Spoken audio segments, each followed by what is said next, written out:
أعوذ بالله من الشيطان الرجيم. بسم الله الرحمن الرحيم.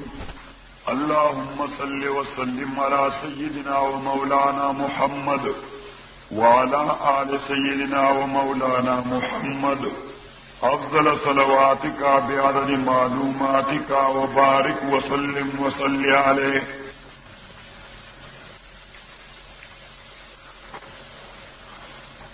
موجودات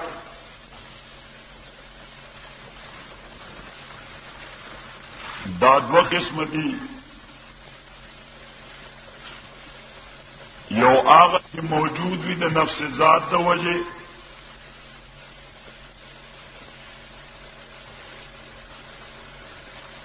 نو دې مسبوق بالعدم نه.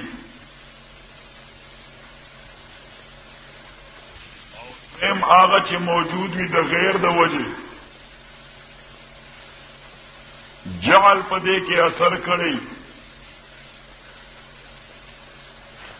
دے مسبوق بالعدم وی.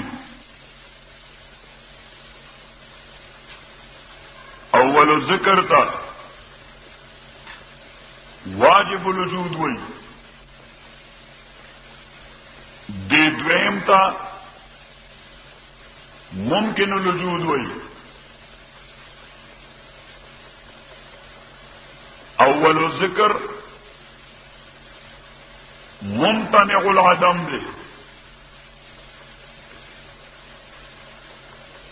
اور ثانی الذکر استوى وجوده وعدمه.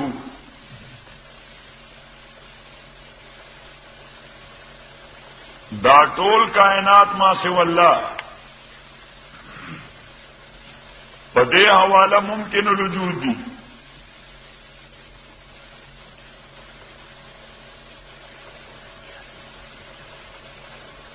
بیا دغه ممکن الوجود چې مادي جسامت لري،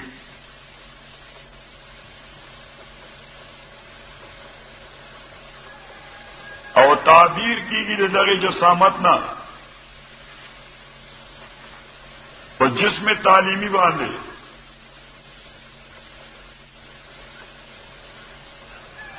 او جسم تعلیمی حامل دا ابعاد ثلاثوی، د طول عرض عمق.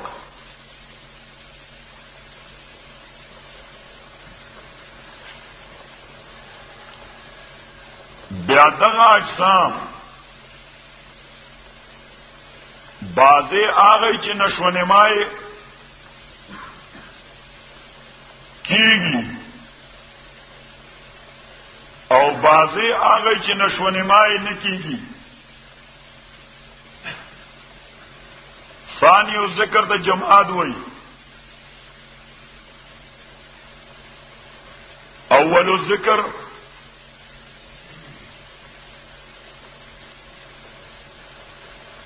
دیتا جسم نباتی وی.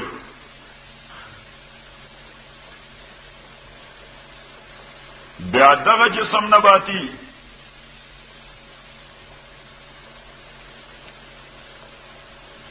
پدک حس، شعور او ادراک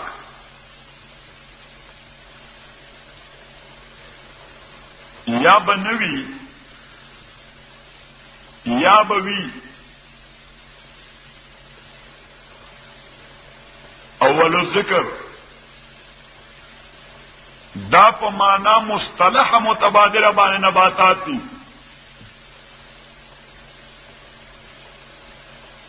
او ثانی الذکر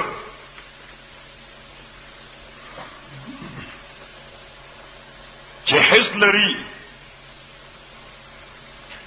او متحرک وي په اراده، دا بیا حیوانات دي. بیا دغه حیوان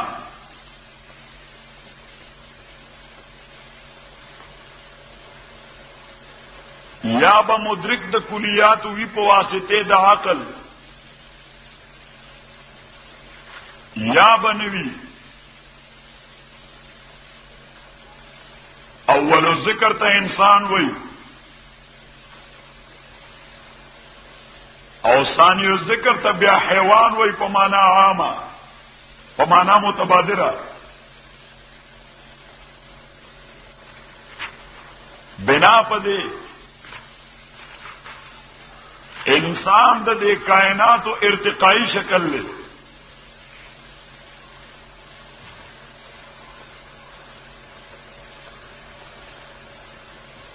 جسامت لري،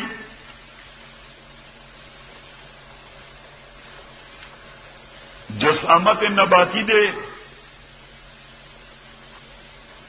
دغه جسامت بیا حیوانی دے،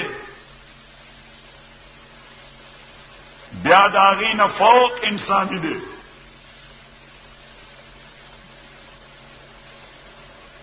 د جسامت حیوانی په اعتبار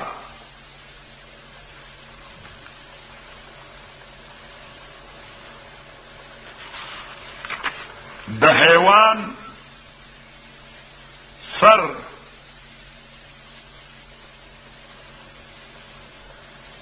د حیوان بدن سر نه د حیوان بدن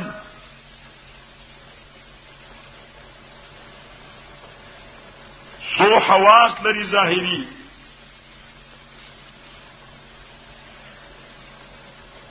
چې هغه ته وایي حواس خمسه ظاهره: باصره، سامعه، شامه، ذائقه او لامسه. او د دغه حیوان سر چې ودیعت دی پکې دماغ،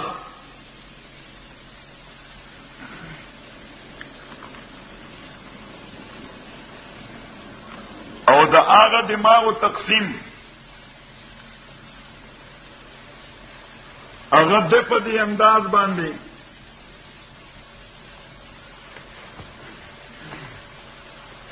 چې د تندي د غاړې واخلي سټ طرف ته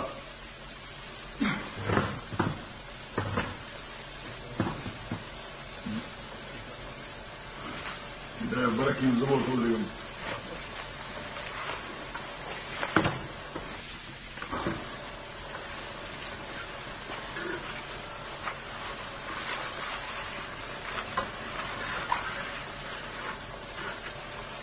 یو داسې شکل لري منقسم دی په دریو حصو. د تندي د غاړې سټ طرف ته او بیا هر حصہ منقسم ده په دوه حصو.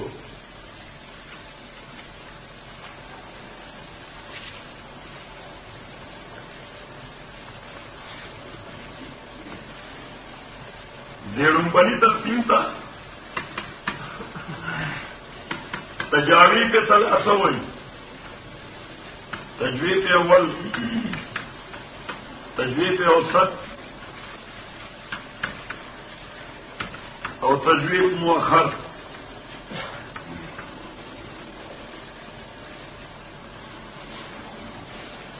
اور ہر یو جو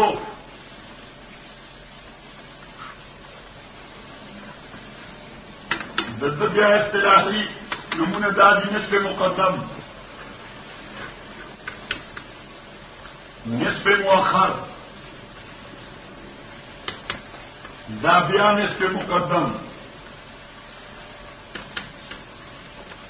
دا نصف مؤخر، دا بیا نصف مقدم، دا نصف مؤخر.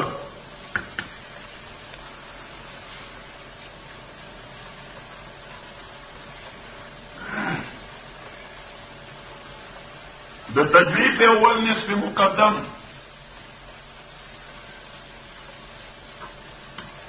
د یو قوت لري،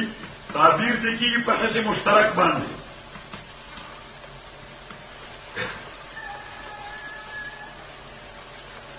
دا نصف مؤخر د یو قوت لري، تعبیر دی کیږي په خیال باندې.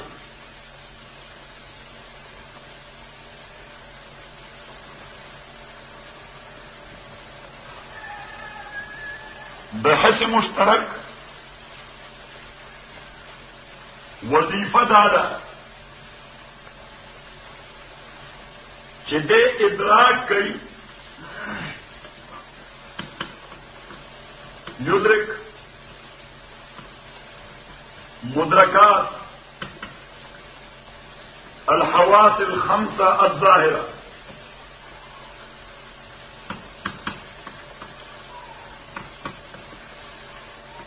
د حواس خمسه ظاهره کوم مدرکات کی سترګو باندې کوم صورت ونی شي په وګو کوم आवाज واوري شي په پوزه کوم بوی محسوس شي په جبه کوم خوند راشي د بدن لمس باندې کوم شی معلوم شي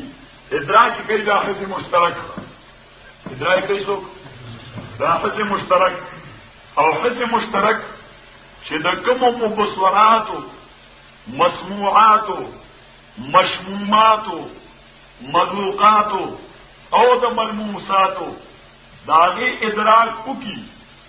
او د ادراک دا وظیفه ختم شي مثلا مبصر شی دی سترګو ته وړاندې چې مشترک ادراک وکړو جی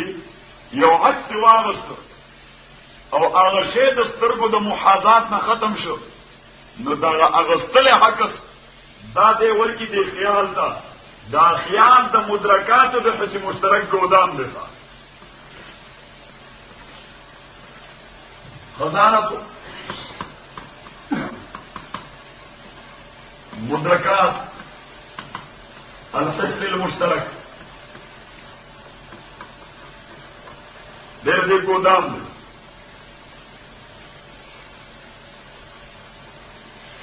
اس سره تا کتلې دی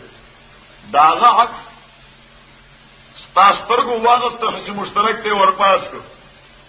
جی انسان دی دنقن قد قامت لري متعارف ته په دې نامه باندې لانه نوم دی سترګو نه لاړو پناشه هغه شکل صورت چې حس مشترک په واسطه د سترګو حاصل کړي دي چې کله دغه صورت د مخ نه پناشه نو دغه فوټو د حس مشترک د خیال ته ورکو خیال کې ګودام کې غفای کې خوده شو سمود آباد هغه سره بیا ستا مخې ته راغی سترګو داغه نه بیا یو نوې صورت واغستو حس مشترک ته ورپاس کو فوراً حس مشترک د خیال نه تاسو کو چې تاسو را فوټو په ریکارډ خو نشته ناغه ورته زرا فایل له واسي او خیال د هغه جانبه هغه عکس او د دې جانبه حس مشترک دا عکس دا یو بل ته مخامخ کی فوراً سړې او په جن شدا خو تاریخ دی دا تاریخ کله زمانہ ډیره تیر شي هغه صورت کې لوګون دي تبدیلی مبدیل راغلي شکل صورت دا هغه سړي له بدل شوی شرکان وړاندې طاقت لرو ګیره نو شرکان وړاندې طاقت لرو نوجوانو شرکان وړاندې طاقت لرو رنگي سور سپینو شرکان آباد یو کتو غټ سپینه ګیره شرکان ورسره یو کتو پټکې واره شرکان ورسره یو کتو جوبای چولې کوټ پینټ ختم کړی جوبای چولې دا جی اوس کپل یعنی حس مشترک او خیال د انسان دومره تیزی چې د خلیه په دې بدلون باندې هغه نه دا شی نه خطا کیږي نو فوراً هغه خزانه شوی فوټو د موجوده فوټو ته متوجي کی دا تاریخ دی خو مخکې بل شان او اوس بل شان دی او که حس مشترک او خیال هغه دواړه فنکشن کمزوري وظیفه کمزوري نو حس مشترک دا سره ورته وي ځلې جو پیجن دا څه ورته ګوري دا چې پستر ورته ګوري یعنی په دا بار بار قتل او سترګې کته کول دا کیږي په دې اراده باندې چې نو نه حق راځي ورته یو بدل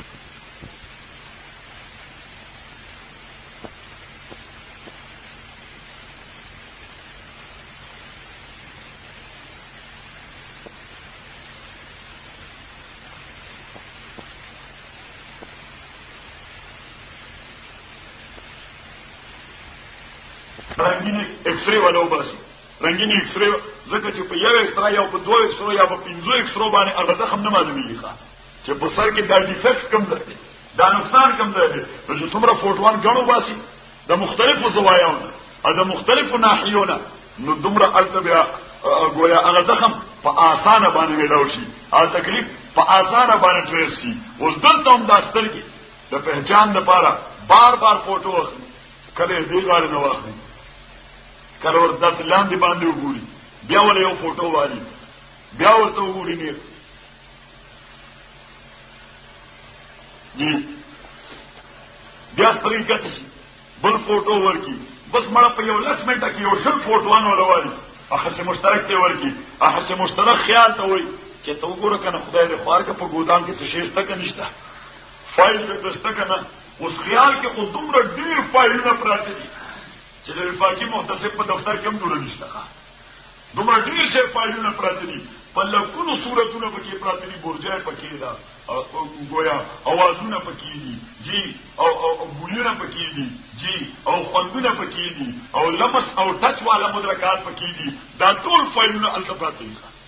دا ټول پراته دي. اوس خیال لګیا دی د کله داسې تندیله زور ورکی، کله داسې په اوچونی باندې لاس کیږي، کله داسې د سرمن راونیسي.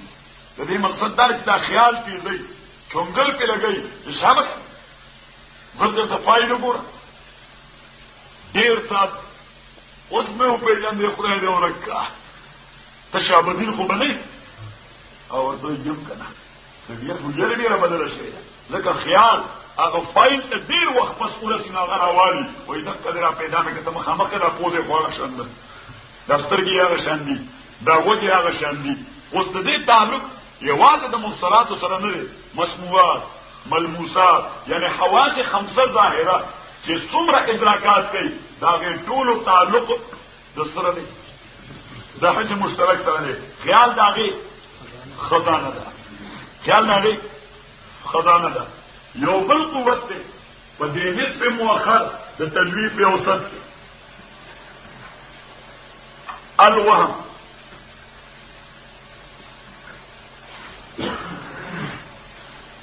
دلته پروت دی الوهم.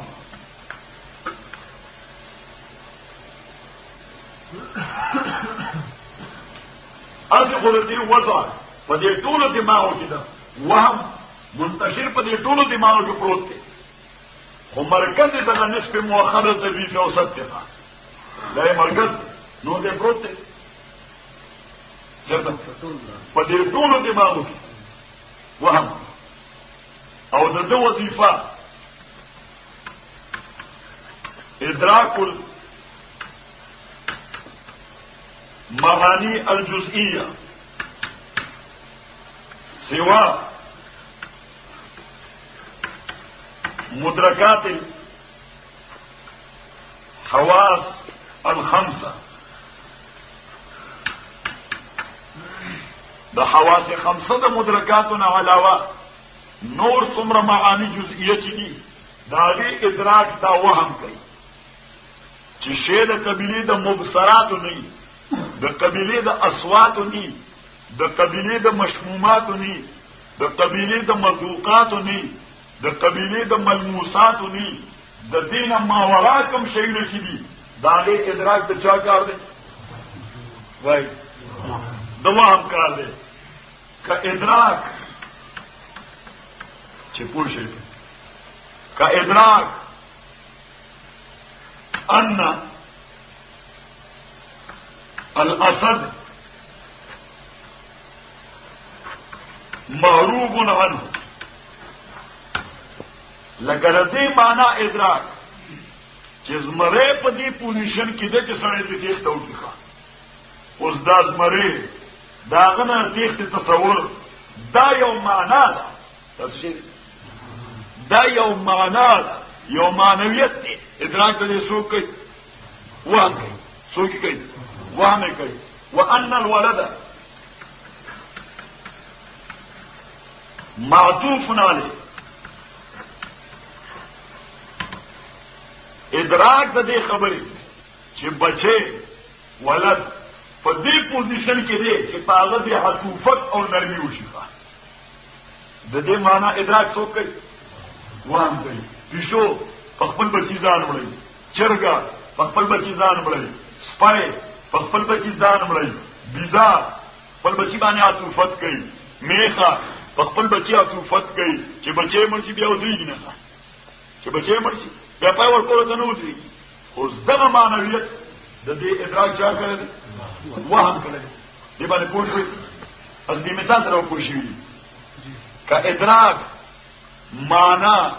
ان الاصل محروب عنه وكادراك معنى ان الولد معطوف عليه. لکه زه به تاسو مثال باندې پوه کړم. اوس دې خو ګورئ یو د اوخ څوک ورته اوښ وایي څوک ورته اوښ وایي او بنوسیان ورته ایش وایي بنوسیان ورته ایش وایي. اوس یو د اوخ او د هغه شکل صورت اوس د اوخ شکل و صورت دا معلومول د سترګو کار ده. صورت یې څو کلي سترګې د اوخ د آواز ادراک د غوږ د اوخ د بدن نه یو خاص بوی ځي د پوزې کار دی. د اوخ د څرمنې یو خاص خوند دی دا د ژبې کار دی. د اوخ د بدن لمس په اعتبار باندې څه خاص خشونت یا لینت دی دا د لمس کار دی. لاسو نه د ټول بدن کار دی. لمس والا قوت یوازې لاسو کې نه د ټول بدن کې خونه والے سر پورې ټول بدن کې لمس قوت دی. او چېرته زیات حساس دی چېرته کمتر دی. دغه بدن چې زیات حساس دی او چېرته کمتر حساس دی. اوس د دغه اوخ متعلق د میخ څوک ورته مشه وایي او څوک ورته ګامیشه وایي. نو د میخ او د ګامیشې دا یو زما په خیال فارسی مفغانه شوی ده. لکه فارسی کې ورته ګامیش وایي کنه فارسی کې ورته څه وایي ګامیش. لکه د پښتو یا د انګریزي لفظ سره عربی ته ور منتقل کړي نو موږ ورته موحدب وایو. څه ورته وایي نو دا ګامیشه مفغانه ده. دا څه ده دا مفغانه ده د فارسی نه منتقل شوی ده چېرته پښتو ته نو ورته ګامیش وایي. افغانان ورته څه وایي ګامیش او څوک ورته مشه وایي څوک مشه او موږ ورته میخه وایو څوک ورته میشه وایي. خو بعد اوس د میخې د واهمې د هغې ادراک دا دی چې اوخ محروب عنه دی. د هغې واهمې دا ادراک کړی چې اوخ سره محروب عنه دی. لهذا چې میخه وګوري چې هغه اوخ روان دی بیا پړسلی منډه وایي پړسلی او منډه وایي. همدغه واهمه ده چې په سړي باندې کله غالبه شي چې عطا الله محروب عنه دی. چې عطا الله مخې له درځي نو ستا واهمې دا ادراک کوي نه تېښته پکار ده. لهذا چې کله دغه سړی عطا الله ګوري نو د کتو سره ومنډه کوي کتو سره ځکه نه د واهمه په ده غالبه شوې ده. کتو ورته ډېر ووایي چې عطا الله نه خوړل کوي یو نه لتې وایي یو نه چکونه لګوي نه څه خو د هغه واهمه په هغه باندې غالبه شوې ده هغه منډه کوي خامخا. اوس د دغې معنویت ادراک دا کار د چا دی دا د چا دی. اوس دا علوم څومره چې دي دا علوم دغه ګورئ دا علوم څومره چې دي د دې ادراک واهمه کوي. اوس زما आवाज خو تاسو اورئ په غوږ باندې आवाज د فضل الله دا کار د چا دی आवाज د فضل الله دا کار د چا دی دا حش مشترک دی. حش مشترک نه ما د आवाज دغه ټیو نه انداز خیال سره محفوظ کړی چرته محفوظ کړی خیال سره محفوظ کړی دی. اوس چې کله ته هغه شان आवाज په لوډ سپیکر واورې نو فورا ستاسو ذهن کې راشي فضل الله لګیا دی ځکه आवाज د فضل الله دی. ولې وګ واورې چې مشترک دی ورکو هغه خیال ته وایي چې دا आवाज تاسو سره محفوظ یو ستره سره دا د چا دی هو مخامخ کوم نو هغه ته د आवाज او عکس راوالي او د نوې اوریدونکو आवाज ته متوجي کی دا خو فضل الله आवाज دی. صحیح او زما په انداز کې یو بل سره आवाज وباسي نو خلک به هغه په سیمور منډه کوي هغه په سیمور منډه کوي چې هغه فضل الله تقریر کې راځي ورسوت. صحیح شو ولې او چې کله نږدې ورشي او د غوږ رینج د غوږ رینج هغه دغه आवाज ته زیات نږدې شي نو بیا فورا دا هغه څوک هغه ته وایي چې نه دا هغه په شان دی خو هغه आवाज نه دی دا هغه په شان आवाज دی ډوپلیکیټ دی کاپي ده او اکچوالي هغه आवाज دی په حقیقت هغه خود یو زما د आवाज تاسو ورېدا فنکشن نه جاري دا هڅه مشترک دی. یو د هغه आवाज پس منظر کې چې ځکه علوم او کوم معنویتونه تا تکرر کوم او کوم معنویتونه تاسو په ذهن کې شو دغه معنویت څو کوي دا واهمه تاسو یعنی ټول نه کار دا وهم د علوم په باب کې د فنکشن د چاره وظیفه دا د وهم اوس دی وهم چې څومره سيزونه او معنویتونه معلوم کړ نو د سره دلته خواږي یو قوت پروت دی هغه سره محفوظ کوي هغه د خزانه ده الحافظه دته وایي څه حافظه وهم چې ادراک کې د څومره معنویتونه نو محفوظ کی چرته حافظه کې دای ګودام دی حافظه کې دای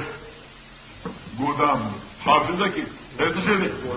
ګودام دی اوس وګور یو سړي کو واهمه کمزوري ناغه په ناس په کلاس کې د استاد په خبره نه پوهیږي دا واهمه کمزوري ده د څه کمزوري ده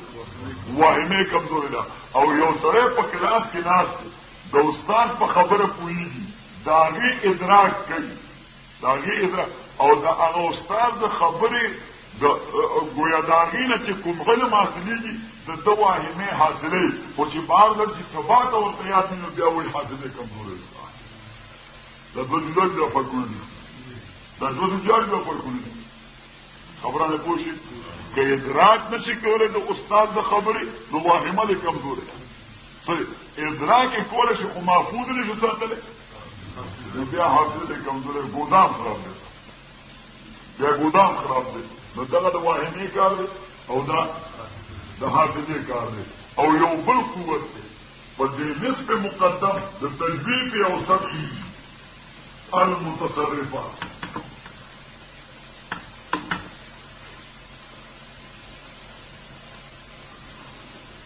اوس متصرفون د وهم پشان ورا په دې ټولو دماغو کې ده خو سلطان په دې تجوید او سب کې په نسب مقدم کې ده مرکز کوم ځای ده دار خلافت کني نور خورا په دې ټولو دماغو کې ده او کار د متصرفین سره د متصرفین وظیفه ده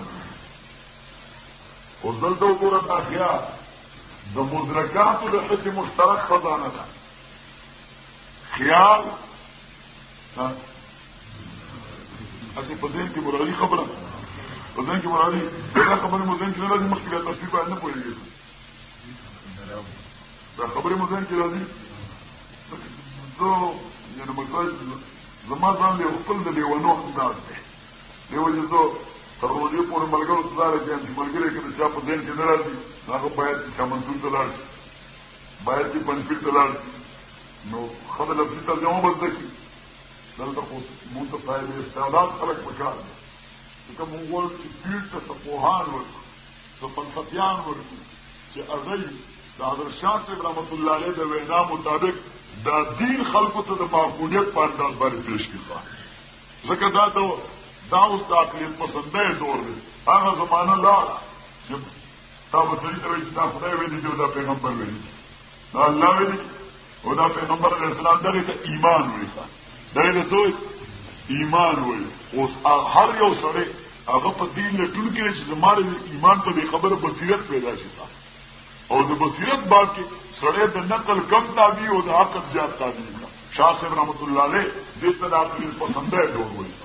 د څه دور ورته عقلیت پسندۍ نو دي حجت الله معنا هم دا ده چې دا د دین احکام د عقلیت په انداز باندې انسانانو ته وړاندې کړه ځکه په دین باندې مخاطب یوازې مسلمان خو نه دی او زما خو په ایمان دی دین وایي موږ کوه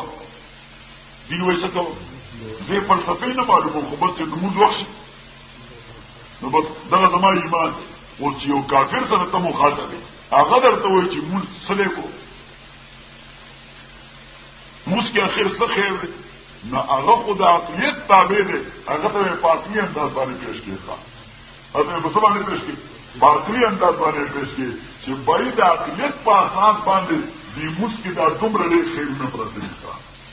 صحیح شو نو چې دغه څه نه واقف نه نو حجت الله باندې هم نه پوهېږي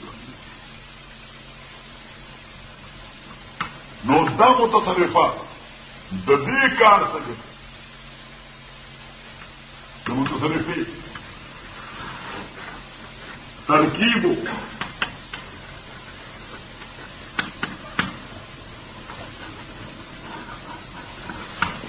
بعض ما في الخيال.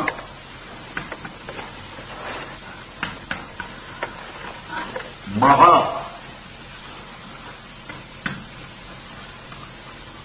بعض ما في الوهم.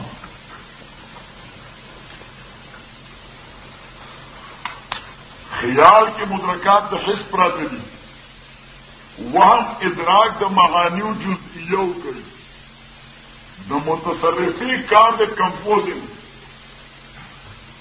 داغي مدرک راوالي او د دې وهم ادراک راوالي. د خیال د خزانې یو فایل راوالي، د خیال د خزانې یو فایل راوالي او د دې وهم د معنویات او د علومو یو تصور راوالي او یو بل سره مرکب. لکه وګوره ما تاسو ته وویل د اوښ صورت دا د میخې په کوم ځای کې محفوظ پروت دی؟ خیال کې. د اوښ شکل چې دا بیډانګه غوندې شکل دی، فلا ينظرون الى الابل کیف خلقت، دا کیف د استعجاب لپاره دی، څنګه عجیبه پیدا دی. فلا ينظرون الى الابل کیف خلقت، څنګه عجیبه پیدا دی، عجیبه شکل دی. اوس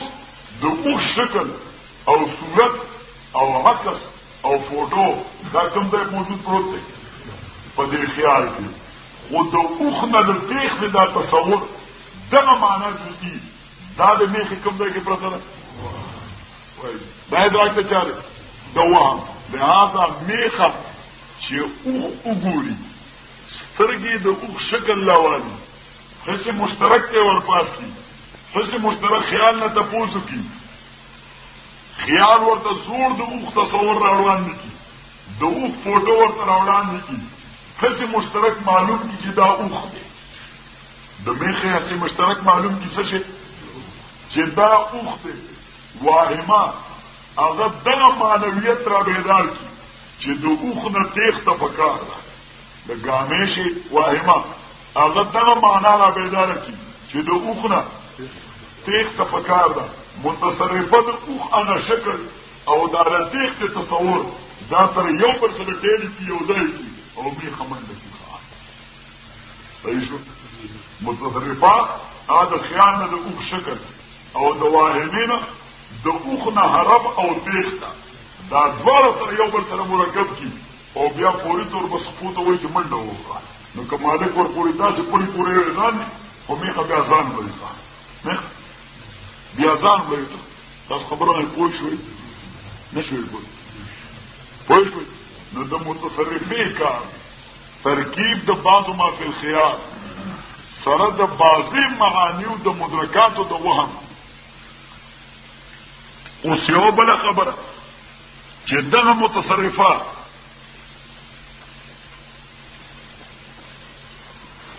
د لیکلو ولا لیکي دا متصرفات چې عقل ولګي او دا متصرفه په استعمال کې راوړي، یعنی عقل د دې مستعمل شي، عقل د دې په دې مين باندې کترو کوي، عقل د دې مستعمل شي.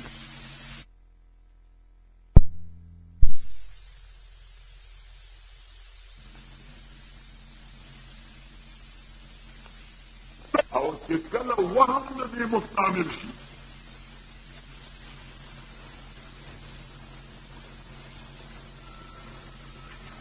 او په مطلق محسوساتو کې استعمال کی،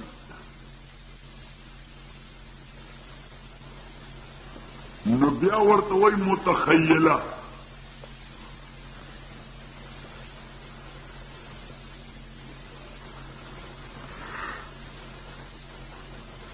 صورت متخیله په حیواناتو کې موجود د دغه قوت نه تعبیر کیږي په شعور او وجدان باندې. حیواناتو کې موجود د دغه قوت نه تعبیر کیږي په شعور او وجدان باندې او فکر او شعور والو. اصل یو شی د بل اصطلاح دی یادوي خو پته پوریږي چې ډیفینیشن دی حاصل دی څنګه فکری ته فکرانه کوي ته دې فکرانو ته شعوریانو ته وایه دا مو یاد کړ کنه وکړه یاد ها اصل دا یادوي دا ډېر بنیادی ضرورت دي بیا دې قواو سره سره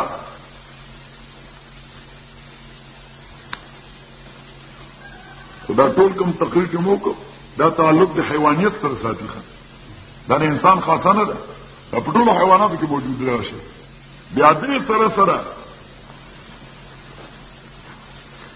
په دغه حیوان کې دو قوتونه نور موجود دي یو ته وایي قوت باعثه او بل ته وایي قوت فاعله د قوت باعثه ته قوت شوقیه هم وایي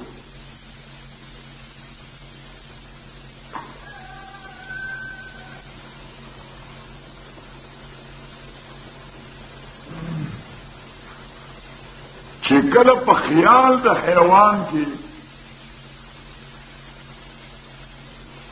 یو شی مطلوب یا یو شی محروب او منفور په اصطلاحاتو خو پوهیږئ ساده اصطلاحات ما حتی لوس لا کوشش کړی دی یعنی داسې لفظ ولا وضع کوم چې بس اورېدو سره هغه مفهوم ذهن ته راځي نو اوس محروب د حرام نه دی نو شی محروب باغ ته وایي چې هغه نه تیښته کولی شي منفور د نفرت نه دی نو شی منفور باغ ته ویلی شي چې هغه نه نفرت کولی شي نو یو شی مطلوب یا محروب او منفور چې په خیال کې مرتسم شي برابر خبره ده چې فل حقیقتم دا شی مطلوب او محروب وی او کنستا واهمه ویل چې مطلوب یا محروب دی ذکر یو شی وی یو سړي لپاره مطلوب او بل لپاره محروب یا منفور وی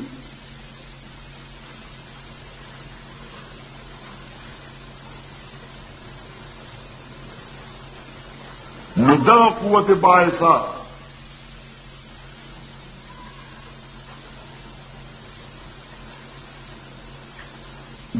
دی قوت فاعله له حرکت ورکی د طلب د مطلوب لپاره د طلب د شی مطلوب لپاره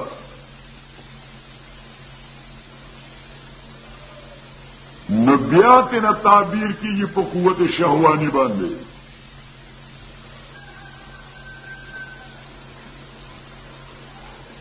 او کدر قوت باعثه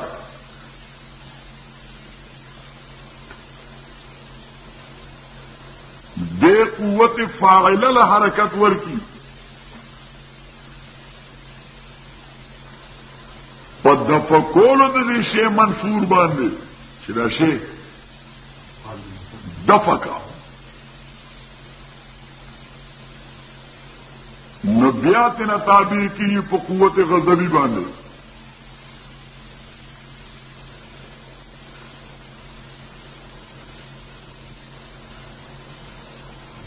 او قوت فاعله هغه د باعثه په تقاضا اعصاب او غزلات د حیوان لا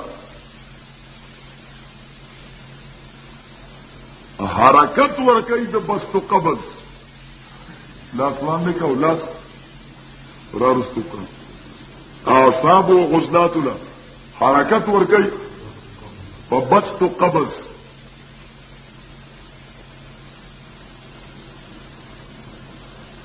او چې کله په انسان کې صرف دغه دو قوتونه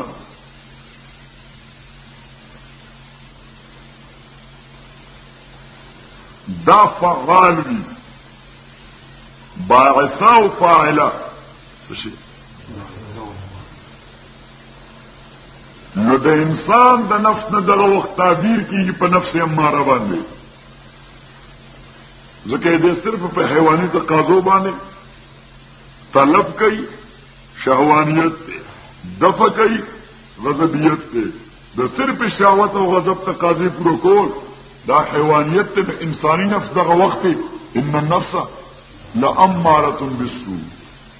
د اماره بالسوء ګرځي.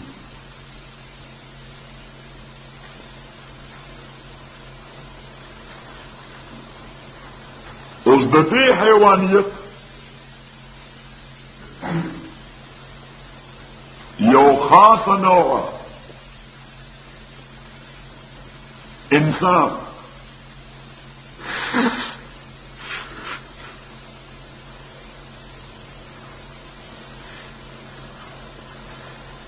چې تعبیر کې نه فلسفه کوي په نفس ناطقه. الانسان نفس کم نفس ده، نفس ناطقه. او د نطق معنا مدرك الكليات بواسطه العقل.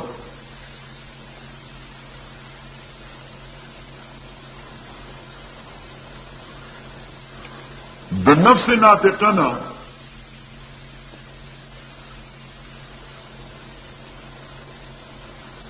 د جسم طبيعي هغه کمال مراد ده. د جسم طبيعي هغه کمال مراد ده چې د هغې په واسطه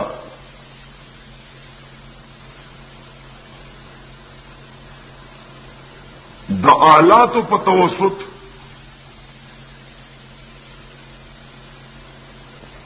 د ادراک د امور کلیو کوي.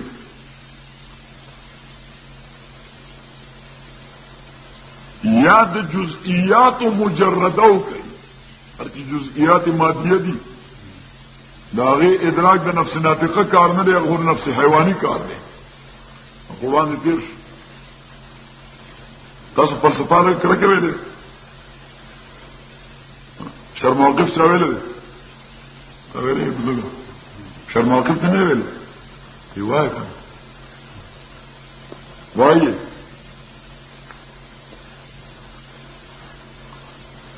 اکلک ویل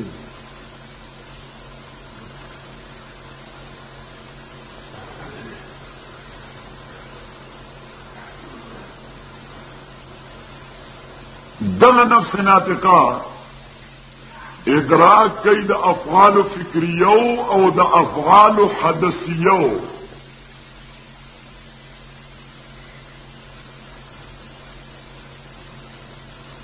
ضمنیه ورته قوسین وکیولي کوي چې فکر څه شی دی او حدث څه شی دی.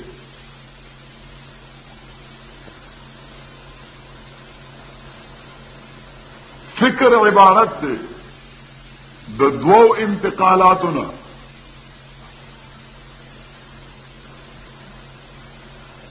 یو انتقال د مبادیونه مقاصدو ته او بل انتقال واپس د مقاصدونو مبادیو ته.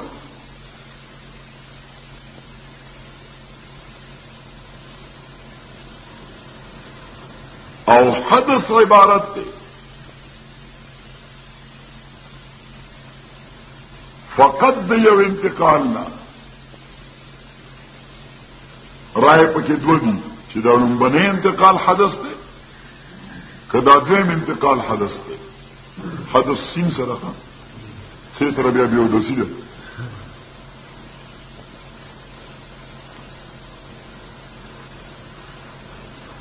اوس د دغه نفس ناطقه یو قوت عاقله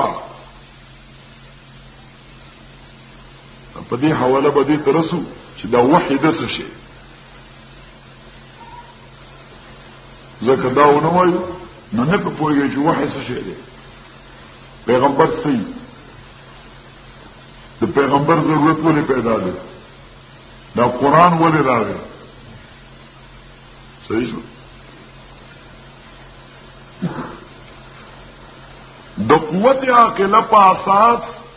دغه نفس ناطقه ادراک کوي د امور تصوریه او د امور تصدیقیه.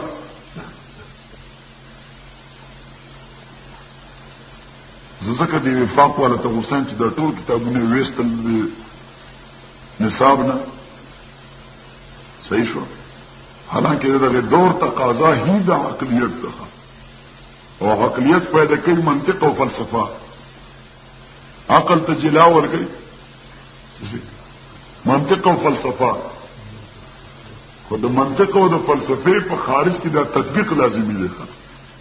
کنیا سے مجموع منطق کې ثواب نشته قاضی هم بالله کې ثواب نشته خالص کفر ویل نه صحیح شو په صدرا کې شمس بازار کې کمال نشته خالص ګناه ویل دي مقصد دا خارجي تطبیق د نه لپاره ویل شي د دیو چې ملګرو توام چې فلسفه او منطق لک نه ویل قرآن باندې نه پوهیږي نه په حدیث پوهیږي ځکه چې دا وحی مرتب کیږي په دې امور باندې د ادراک کې هغه سره د امور تصوریه او د امور تصدیقیه دغه قوت عاقلته قوت نظریه وي قوت نظریه او قوت د عقل نظری ورته وي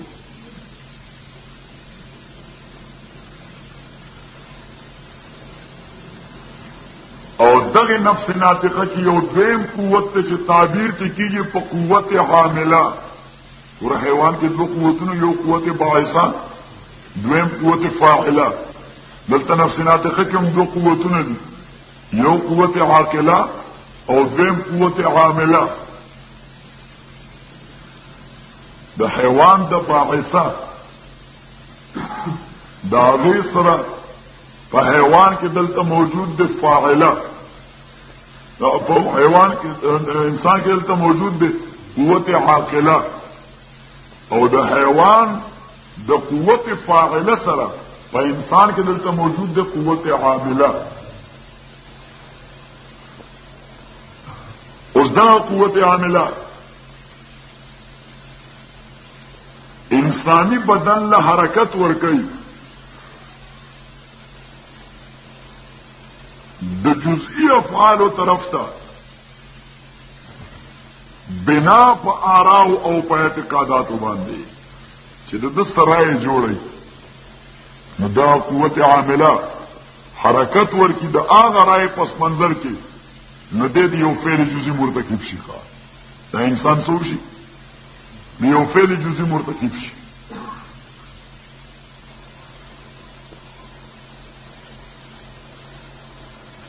او دغه قوت دا د نیک و بد امتیاز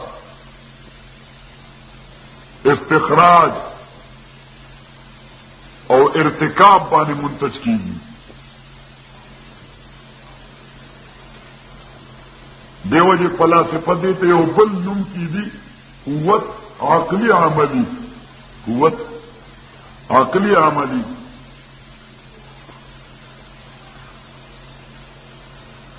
او دغه عقل او عمل چې کله انسان کې یو ځای شي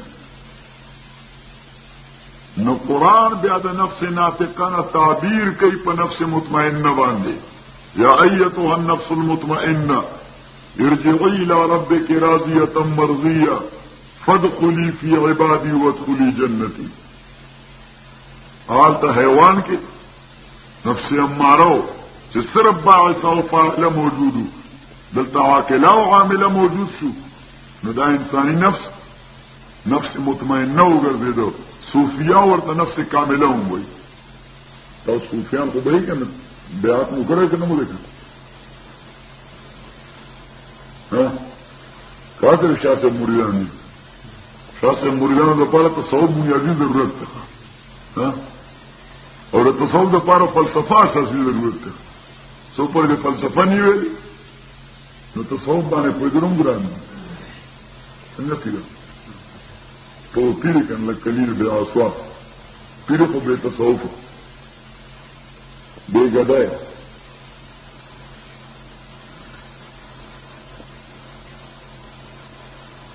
د قوت عاقله په اعتبار د دې نفس ناطقه سنور مرتبه دي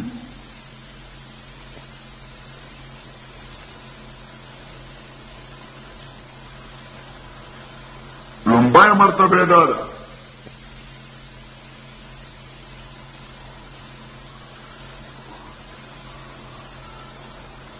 چې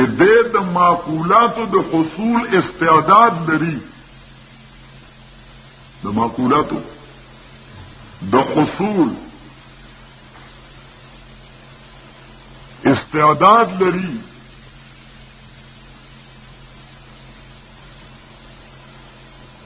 خو لا تر اوسه پورې د هغې معقولاتو نه خالي وي.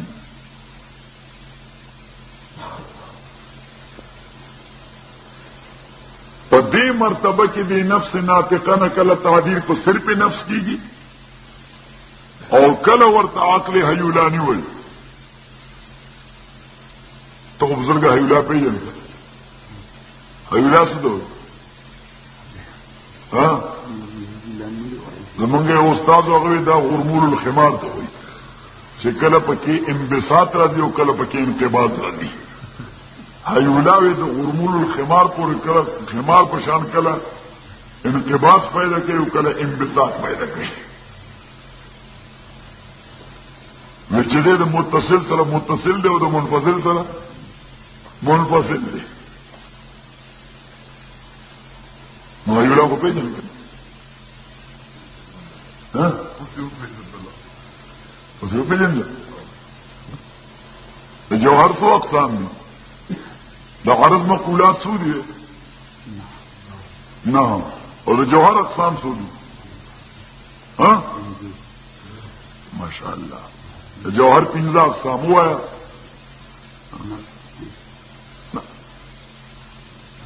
داسې مو وایه که بطور ضابطه وایه چې دغه جوهر به خالی وي یا به محل وي د پاره د جوهر آخر، دغه جوهر به خالی وي یا به محل وي د پاره د جوهر آخر، یا به حال وي په جوهر آخر کې، یا به مرکب وي د دواړو نه. که محل وي نو هیولا به ورته وایي، که حال وي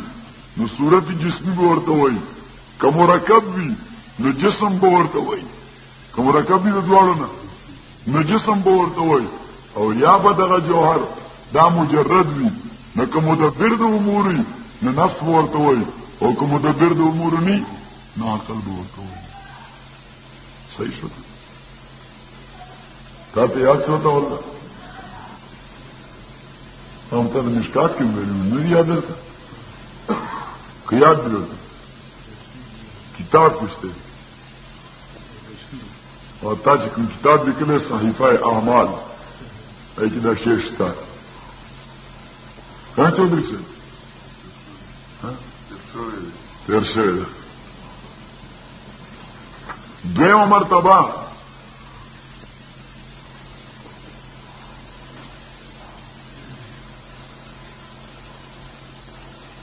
دار دی نفس ناطقه هغه مرتبه ده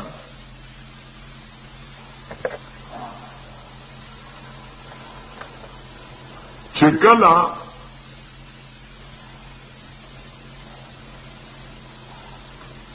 دا نفس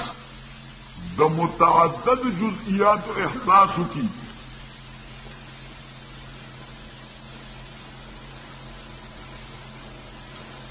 او په جسمانی آلاتو کی د جزئیات و انطباع پرنٹنگ او ارتسام پیدا شي. یو شی چې بار بار د سترګو راځي نو د پرنٹ شي، د انتباه او ارتسام شي.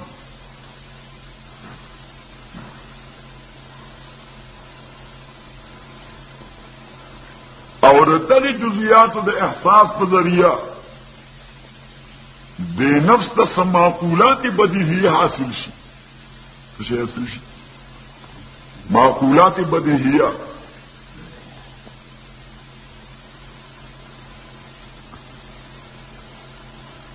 او د دین رستو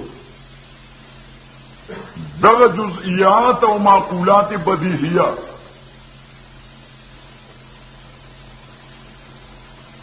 د یو بل سره کوم باهمي نسبت چې دی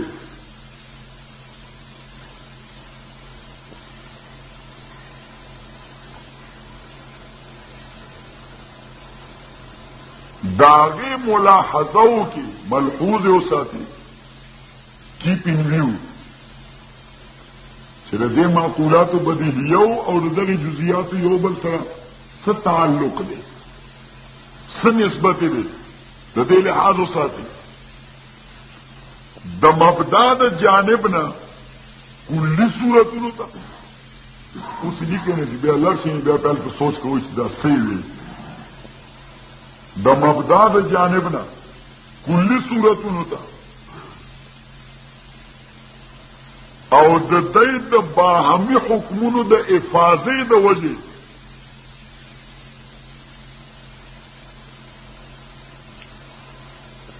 یو استعداد پیدا شي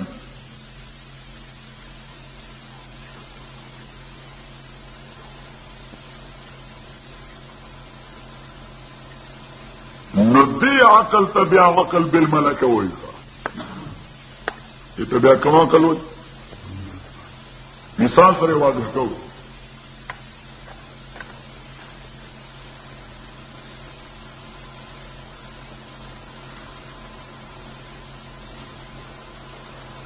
د دې مثال داسې دی لکه یو بچی په ابتدایي حالت کې دوات او پیجنی، قلم او پیجنی، الف با تا سا الفابیٹس یا حروف تهجی او پیجنی، او بیا کتابت شروع کی. دا مثال دی، دا د معقول مثال دی مخصوص سره. د معقول مثال دی مخصوص سره.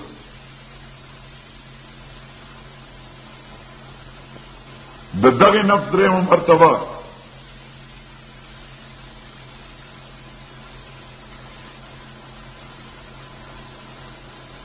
چې کله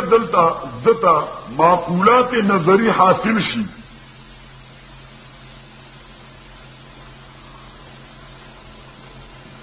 او په دغه نفس کې دا معقولات نظری خزانه شي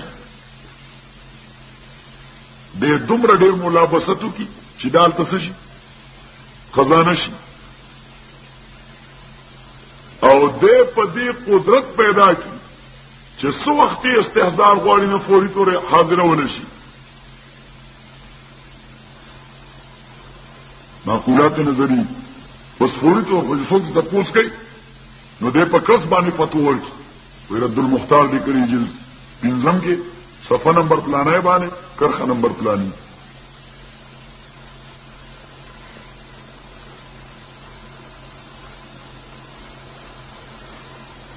نو دې ته بیا عقل بالفعل وایي. موږ بیا وایو چې د مفتی فرید صاحب عقل دا عقل بالفعل مقام ته رسیدلی دی. بس فوري تور وایي دا مسله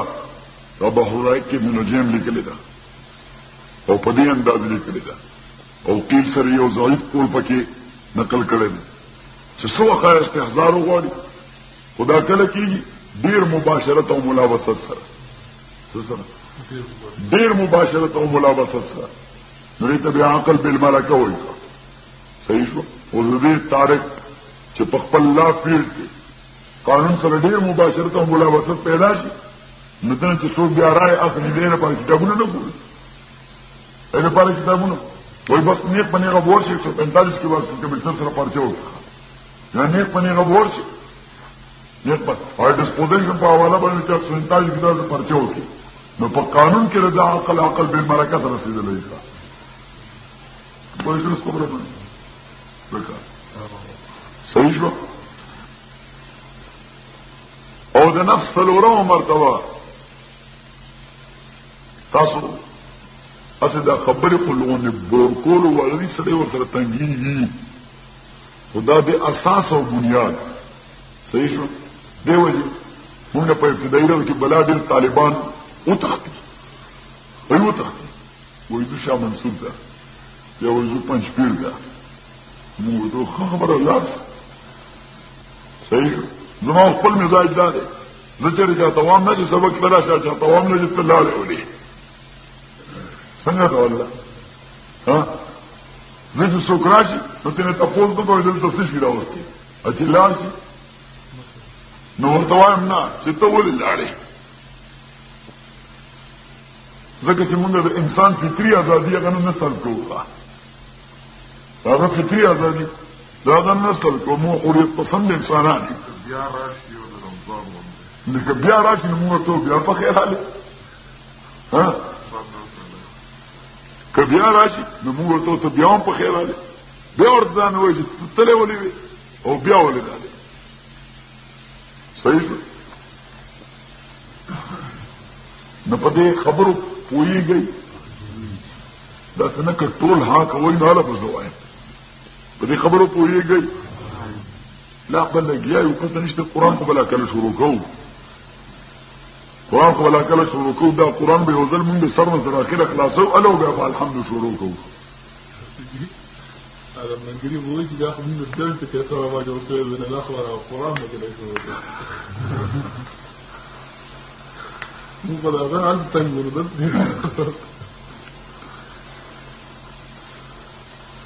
نو د نفس سلورو مرتبه ده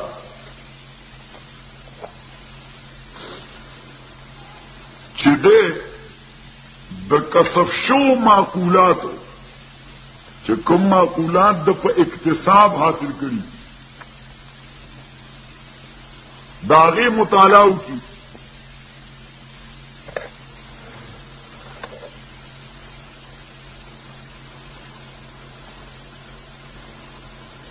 دې بیا عقل مطلق ویل شي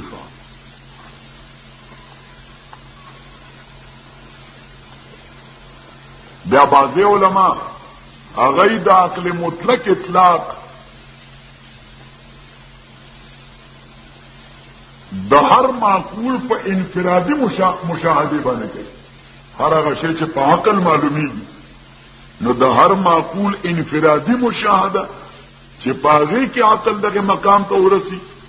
نو په اعتبار د دغه معقول د دې عقل د عقل مطلق ګرځول او بنا په دغه تعبیر دا عقل په دې عالم کې موجود دی ځکه هر معقول انفرادي مشاهده غټول خلق کوي او بعضی علما وایي چې نه جمله معقولات څومره موجود دي څه شي جمله معقولات چې دې ټول په یو ځای مشاهده فائدہ کینو اغلب عقل مطلق وي نو هغه چې دې دنیا کې داغه حصول محال دي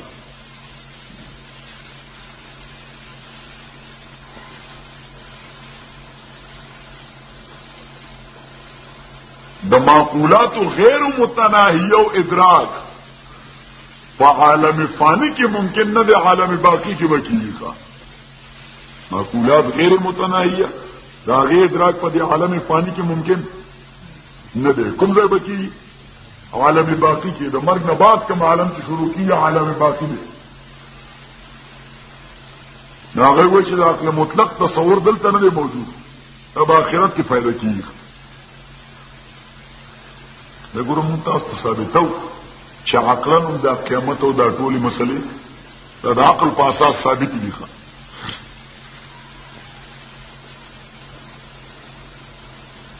او بعضی محققین وایي چې نه سړی که د ریاضت په حواله مقام د تجرد ته ورسي نو عقل مطلق شي نفس کامل او نفس قدسی شي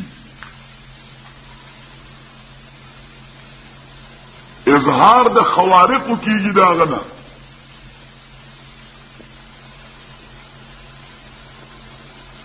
ادراک د مجرداتو کوي اغا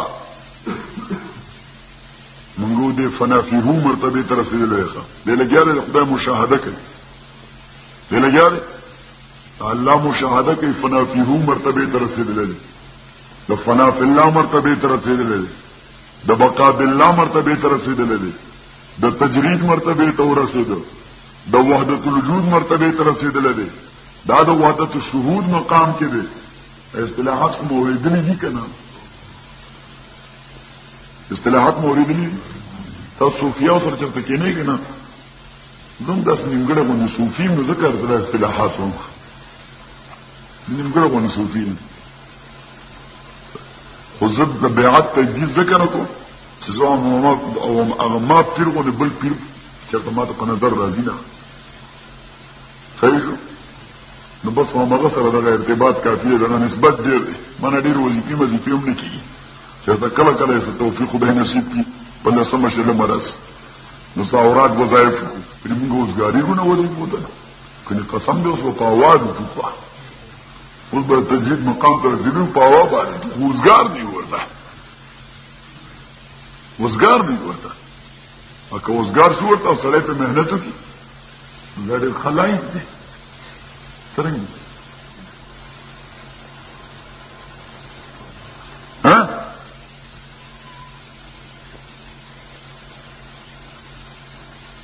بیا دا عقل دا عقل مستفاد وي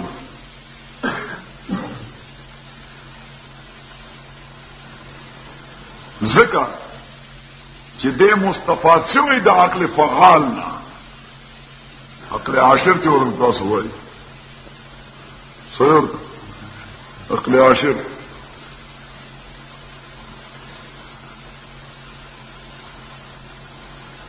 او چې دا عقل بالملکه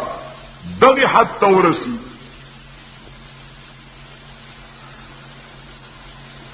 چې هغه د مبادیو نه مقاصد او د مقاصد نه مبادیو ته انتقالات نه کوي خو دنه یو ذوق پیدا وي او دا ذوق په حواله باندې د هر شی ادراک کوي